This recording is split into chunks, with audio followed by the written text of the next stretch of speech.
Hello बच्चों, कैसे हैं आप लोग। उम्मीद करता हूं अच्छे होंगे। चलिए अब हम आज प्रेजेंट है एक नए टॉपिक के साथ। वो टॉपिक है properties of electric field lines. Properties of electric field lines. तो ये electric charge, coulomb force, electric field, ये चैप्टर चल रहा है, इसी के कंटिन्यूएशन में है ये topic properties of electric field lines. ठीक है, हम यहां पर आपको 7 प्रॉपर्टीज जो है, कुल 7 प्रॉपर्टीज डिस्कस करेंगे इलेक्ट्रिक फील्ड लाइंस की वन बाय वन। बहुत इंपॉर्टेंट है, बोर्ड एग्जाम में भी पूछा जाता है कि write down the properties of electric field lines and in the objective and in the competition also in the objective form questions are framed, question are asked. Okay, so properties of electric field lines, तो इससे question आपके board में आएंगे, competition में आएंगे, properties पर बीच में उठा लेगा लाइन, क्वेश्चन पुटअप कर देगा। चलते हैं, सबसे पहली प्रॉपर्टीज है, मैंने बोला 7 प्रॉपर्टीज डिस्कस करेंगे। सबसे पहली प्रॉपर्टीज है electric field lines are continuous curve. देखिए कंटिन्यूअस होंगी, मतलब एक साथ कंटिन्यूअस। ठीक है, तो दीज आर कंटिन्यूअस कर्व। और ये आगे चल के ऐसा नहीं है कि आगे कोई लूप बना ले, and they don't form a loop, और ये लूप नहीं बनाती, and they don't form a loop. First property है electric field lines are continuous. लिख लीजिए, electric field lines are continuous curve and they don't form close loops. Form close loops and they don't form closed loops. First property. Okay, ये continuous curve होती है और वो close loop जाके ऐसा नहीं सर्कल बना दे, बंद बना दे, तो ऐसा संभव नहीं है। सेकंड प्रॉपर्टी लिखिए, देखिए अब सेकंड प्रॉपर्टी जो होती है, मान लीजिए ये इलेक्ट्रिक फील्ड लाइंस है, इलेक्ट्रिक फील्ड लाइंस है, अब कह दे किसी भी पॉइंट पे, मान लीजिए पॉइंट है, इस पे इलेक्ट्रिक फील्ड का डायरेक्शन क्या होगा, इसे टेंजेंट ड्रा करेंगे। क्या ड्रा करेंगे? टेंजेंट। इससे हम ड्रा कर देंगे टेंजेंट, इससे हम ड्रा कर देंगे टेंजेंट। तो ये जो टेंजेंट जिस डायरेक्शन में जा रही है वही इसका इलेक्ट्रिक फील्ड का डायरेक्शन होगा। इलेक्ट्रिक फील्ड लाइंस आपकी इधर से इधर गई है, तो टेंजेंट इस पॉइंट पे आपको चाहिए, इस पॉइंट पे चाहिए इलेक्ट्रिक फील्ड, इस पॉइंट पे चाहिए इलेक्ट्रिक फील्ड। मान लीजिए पॉइंट P है, तो आप क्या करेंगे, इसे टच करती हुई एक लाइन, इस कर्व से टच करती हुई एक लाइन खींचेंगे, और that will give the direction of electric field. Electric field मतलब E। ठीक है, तो tangent to any point on the electric field lines gives the direction of electric field at that point. लिख लीजिए second point, tangent to the electric field line at any point, tangent to the electric field line at any point gives the direction of electric field at that point. Okay, क्या है? Tangent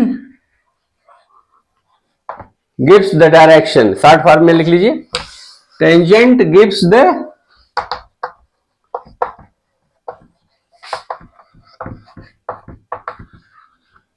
direction of electric field at that point. समझ आ रही बात? तो tangent to any point on the electric field lines gives the direction of electric field at that point. समझ रहे ना? ओके, अब अगले आते हैं तीसरा नंबर पे, थर्ड प्रॉपर्टीज। थर्ड प्रॉपर्टीज कहती है जैसे एक लाइन इधर से जाए, एक लाइन इधर से जाए, मतलब इलेक्ट्रिक फील्ड लाइंस क्रॉस नहीं कर सकती। समझ रहे? Electric field lines, two electric field lines, दो electric field lines cannot cross each other. ऐसे ऐसे जा सकती है, पास पास में जा सकती है, क्लोज पास में जा सकती है, ठीक है, टच होके जा सकती है, ये क्रॉस नहीं कर सकती। तो क्या प्रॉपर्टी है? No crossing of two electric field lines. Third property लिख लीजिए, आप पहले लिख लीजिए, no two electric field lines can cross each other, ठीक है। No two electric field lines can cross each other, no crossing,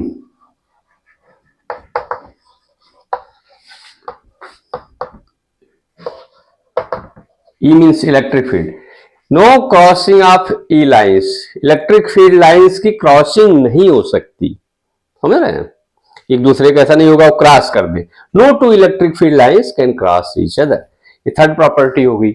अब इसका रीजन क्या है, अब उसको अलग कराऊंगा। फोर्थ प्रॉपर्टी लिखिए, इलेक्ट्रिक फील्ड लाइन्स, जैसे मान लीजिए कोई बॉडी है, उससे इलेक्ट्रिक चार्ज है, पॉजिटिव चार्ज है, तो जो इससे इलेक्ट्रिक फील्ड लाइंस निकलेगी वो इसके परपेंडिकुलर होगी सरफेस की। परपेंडिकुलर का मतलब जिस भी पॉइंट पे हम ड्रा करेंगे, ये नहीं होगी कि यहां से सीधे निकलने की बजाय ऐसे निकल दे, no, it will be normal, किसी भी पॉइंट पे नॉर्मल, आगे जाके मुड़ सकती है, आगे जाके मुड़ सकती है, लेकिन सरफेस पे जब निकलेंगी सीधे निकलेंगी, सीधे निकल के फिर आगे जाके मुड़ सकती है, ठीक। मतलब electric field lines are always normal to the surface of the conductor. मान लीजिए कंडक्टर है, अच्छा एक चीज और, कंडक्टर के अंदर इलेक्ट्रिक फील्ड जीरो होता है। अंदर क्या होता है इलेक्ट्रिक फील्ड, कंडक्टर के अंदर इलेक्ट्रिक फील्ड जीरो होता है। कंडक्टर के अंदर इलेक्ट्रिक फील्ड क्या होता है, जीरो। कंडक्टर के अंदर इलेक्ट्रिक फील्ड क्या होता है, जीरो, समझ रहे। तो इसके जो सरफेस से इलेक्ट्रिक फील्ड लाइंस जाएगी, because it is charge, electric field lines आएंगी ही, इमिट होंगी ही, तो वो परपेंडिकुलर होंगी तो या नॉर्मल होंगी। तो उसको लिख सकते हैं, electric field lines are always normal to the surface of conductor. लीजिए, electric field lines are always normal to the surface of conductor.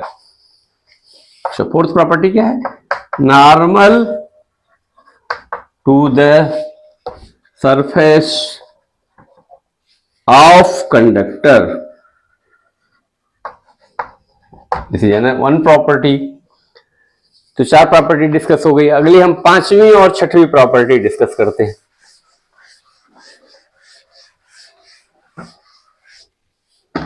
Fifth property, fifth property क्या, किससे रिलेटेड है, मान लीजिए एक पॉजिटिव चार्ज है और एक निगेटिव है, इससे जब इलेक्ट्रिक फील्ड लाइन निकलेगी तो ये इसकी तरफ खींच जाती है, ठीक है, तो ये कॉन्ट्रैक्ट हो जाती है। Why, due to attraction force. एक पॉजिटिव चार्ज है, एक नेगेटिव चार्ज है, इनके बीच में कैसा फोर्स लगेगा, अट्रैक्शन फोर्स। तो ये पॉजिटिव और नेगेटिव के पास होने की वजह से ये क्या होगी, कॉन्ट्रैक्ट हो जाएगी, सीधे जाने की बजाय, फैलने की बजाय वो कॉन्ट्रैक्ट कहते हैं। अगली प्रॉपर्टी लिख लीजिए, the electric field lines contract longitudinally, electric field lines contract longitudinally, क्या है, contract, electric field lines contract longitudinally, why contract longitudinally, due to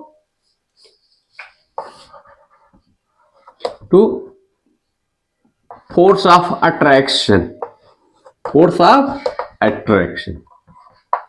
force of attraction कब लगेगा, जब एक पॉजिटिव चार्ज होगा, एक निगेटिव चार्ज होगा, तो वो कॉन्ट्रैक्ट कर रही है, पास में आ जा रही है, समझ रहे, इसको कहा जाता है कॉन्ट्रैक्शन, कॉन्ट्रैक्ट लॉन्गिट्यूडनली।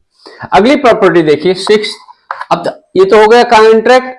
अगर, लेकिन एक चीज सोचिए, अगर ये पॉजिटिव पॉजिटिव चार्ज हो तो ये क्या होता है, ये भी पॉजिटिव है, ये पॉजिटिव, रिपेल कर देता है, इधर से भी आए रिपेल हो जाए, तो रिपल्सन फोर्स लगता है। तो इसका मतलब है क्या, इस पे ये वाली लाइन जो इसे निकल रही है, इसमें इससे एक प्रेशर लग रहा है, इस लाइन पे दूर भगा रहा हो, प्रेशर की खींचने के बाद कॉन्ट्रैक्ट की बजाय प्रेशर। तो लिख सकते हैं exert lateral pressure due to force of repulsion,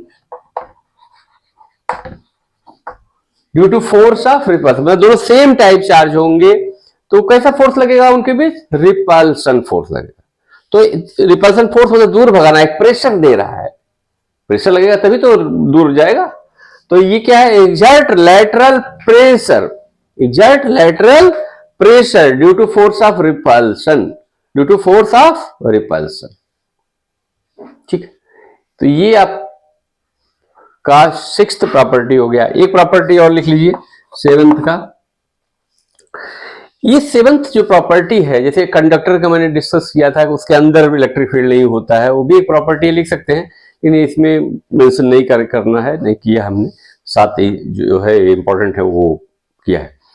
साथ सेवंथ क्या है? अगर एक मटेरियल होता है डाइलेक्ट्रिक मटेरियल, जैसे कंडक्टर है, इंसुलेटर है, उसी तरह से एक मटेरियल क्या होगा? Dielectric material, dielectric material.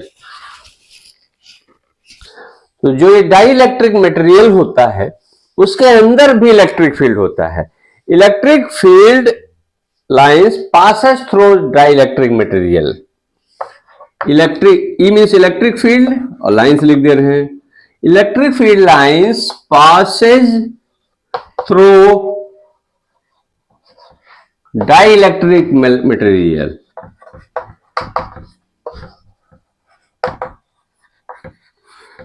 Passage through dielectric material, समझे ना मेरी बात? तो मतलब डाइलेक्ट्रिक कोई मटेरियल होगा तो उसके अंदर से इलेक्ट्रिक फील्ड लाइंस जाएंगी, ये कह रहा है सेवंथ प्रॉपर्टी। ठीक है, कंडक्टर में नहीं जाती है लेकिन डाइलेक्ट्रिक में उसके अंदर से पास होके जाती है। तो ये सेवंथ प्रॉपर्टी है, बहुत इंपॉर्टेंट है, इसको याद रखिएगा। इसमें एक जो थर्ड प्रॉपर्टी है उस पर एक अलग से क्वेश्चन आता है। देखिए जो थर्ड प्रॉपर्टी हमने लिखाया है, क्या लिखा है? थर्ड प्रॉपर्टी में हमने लिखा है no two electric field lines can cross each other. Question पूछ देता है why no two electric field lines can cross each other, why? Question है। नो टू, जो थर्ड प्रॉपर्टी है वही क्वेश्चन के फॉर्म में आ रहा है टॉपिक में। No two electric field lines can cross each other.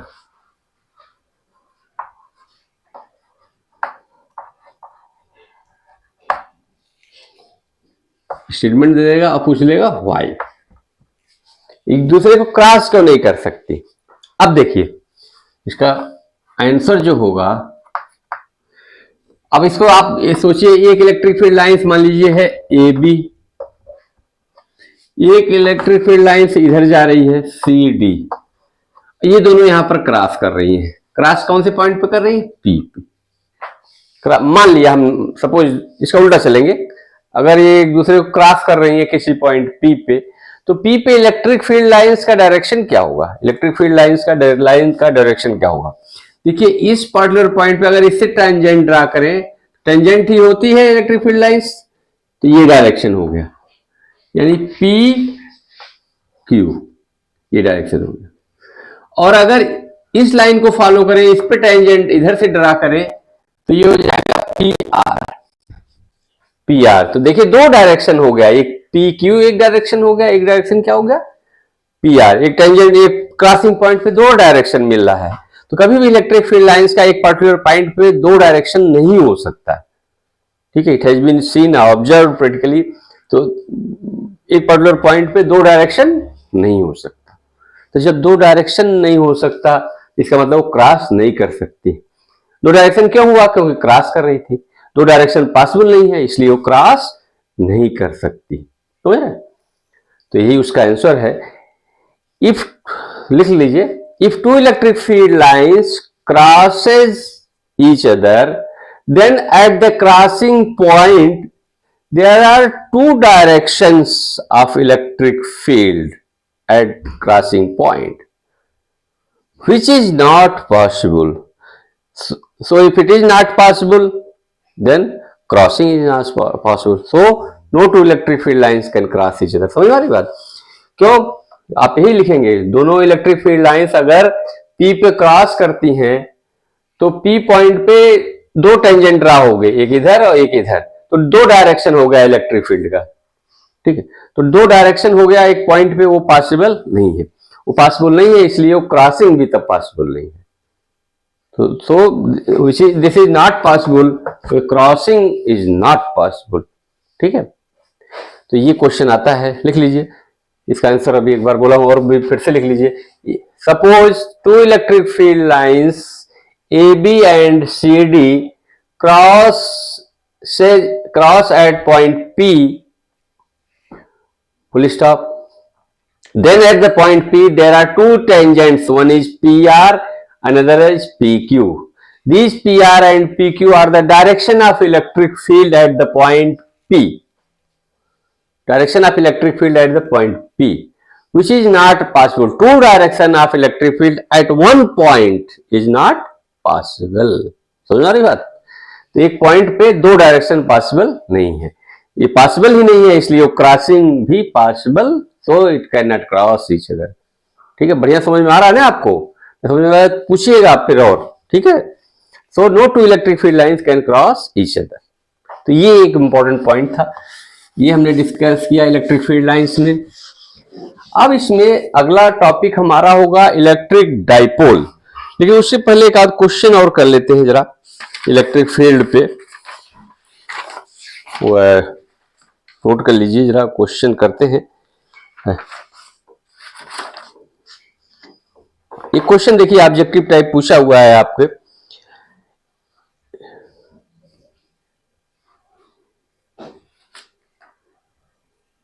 ये क्वेश्चन है, ये क्वेश्चन देखते हैं। क्वेश्चन चार ऑप्शन दिया है। The SI unit of electric field intensity is, SI unit of electric field is, चार ऑप्शन है, चार ऑप्शन देखिए कौन कौन सा है।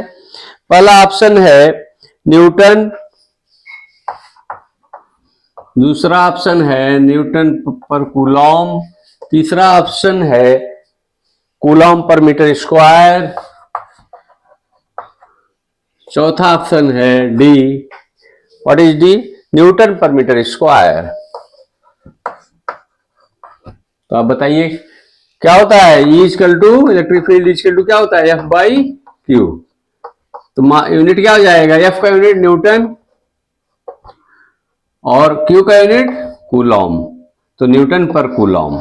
कौन सा ऑप्शन सही होगा, बी, न्यूटन पर कूलॉम हो गया।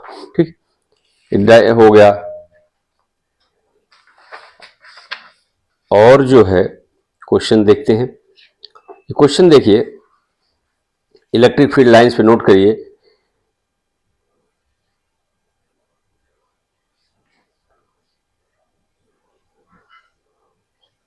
चलिए इसमें जो है क्वेश्चन नोट कर लीजिए। Write down the dimensional formula of electric field, ये क्वेश्चन अलग मैंने कराया था। दूसरा क्वेश्चन है डायमेंशनल फार्मूला, शॉर्ट फॉर्म में लिख रहा हूं, ऑफ इलेक्ट्रिक फील्ड। चार ऑप्शन दिया हुआ है। Right dimensional formula of electric field is, क्या हो जाएगा बताइए। इसमें चार ऑप्शन है, एक ऑप्शन जो सही होगा वो वही सही होगा। क्या होगा देख लेते हैं direct, is equal to F by Q से करिए। एफ का डायमेंशनल फार्मूला क्या होता है, M L T minus two, और क्यू का क्या होता है ए टी। क्या हो जाएगा M L T minus three A पर माइनस वन। तो इसका आंसर होगा M L T minus three A minus one. ये मैं कराया था, तो कोई जिस भी ऑप्शन में होगा ये सही मार दीजिएगा। M L T minus three A to power minus one, ये पिछले क्लास में बिगनिंग वाले फर्स्ट क्लास में इलेक्ट्रिक फील्ड के डिटेल में कराया था, तो वहां से आप देख सकते हैं। ठीक है, ये इलेक्ट्रिक फील्ड का डायमेंशन क्वेश्चन ऐसे ऑब्जेक्टिव में पूछा हुआ है।